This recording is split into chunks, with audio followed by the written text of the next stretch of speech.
This is my homebrewed original Nintendo 3DS. On it, I have a great amount of different emulators, apps and features that aren't accessible on the unmodded consoles. So in today's video, I'm gonna give you guys a quick tour of my modded 3DS and tell you if buying a 3DS and modding it is still worth it in 2022. So yeah, let's get started with the video.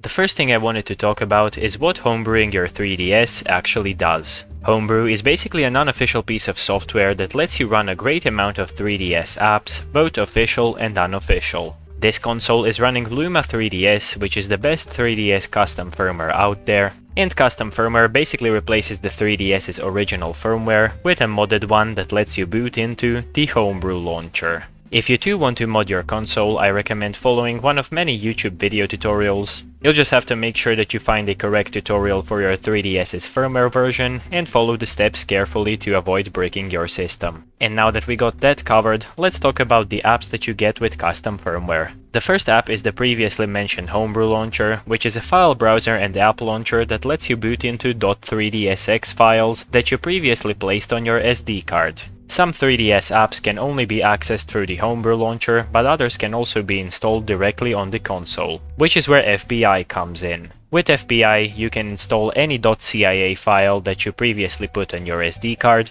and after installation it will appear on your 3DS's home screen. Official 3DS games also use the .cia format, so you can use that info as you'd like. The next app is Anemone Theme Manager, which lets you apply custom unofficial themes to your 3DS. Upon entering it, you will see all of the themes that you installed previously, and if you didn't install any, you can head over to the 3DS Theme Plaza website. Find the theme you'd like, and then press the R button on the console to bring up the QR code scanner, and after scanning the theme's QR code, it will be installed on your system, and you'll be able to apply it. The last two apps are Checkpoint, which lets you backup and restore save data for 3DS games, and the Luma 3DS Updater, which will let you update your custom firmware version whenever a new one is available. There are many different emulators for the 3DS hardware, but I'll just mention some of my favorites. Virtua NES 3DS is a great Nintendo Entertainment System emulator for the hardware. It runs pretty much all NES games with zero problems, and this emulator can only be launched from the Homebrew launcher,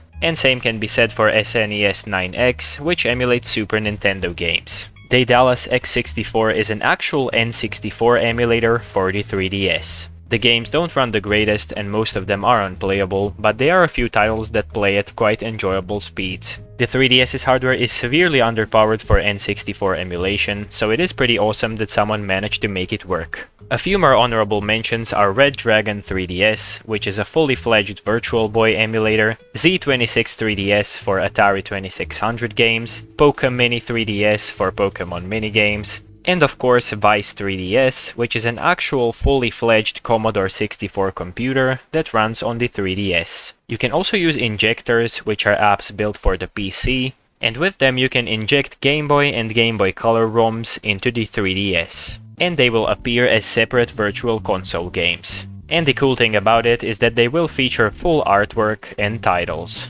So that is it for emulation, let's move over to the apps. And in this category, I only have two apps to talk about. One is ThirdTube, which lets you watch YouTube videos on your 3DS. The official YouTube app for the 3DS got shut down in 2019, but with this app you can bring it back. The videos only play at 144p resolution though, but since the 3DS has such a low resolution screen, it doesn't look so bad. And the other app is Twilight Menu++, which lets you launch DS-ROMs directly from your SD card. And you can find all the tutorials for the mentioned emulators and apps on my channel. And that will be it for the tour of my modded 3DS. I personally think the 3DS is still a great console in 2022.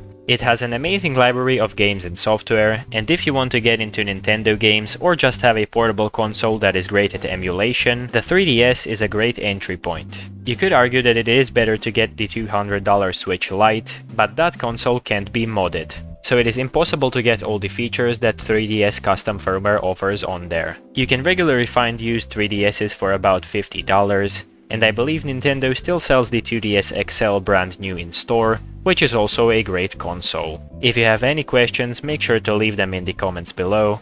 And thank you guys so much for watching this video. If you liked it, be sure to leave a like and subscribe for more videos like this one. Also, please check out my Twitter and Instagram pages, and I'll see you guys in the next video.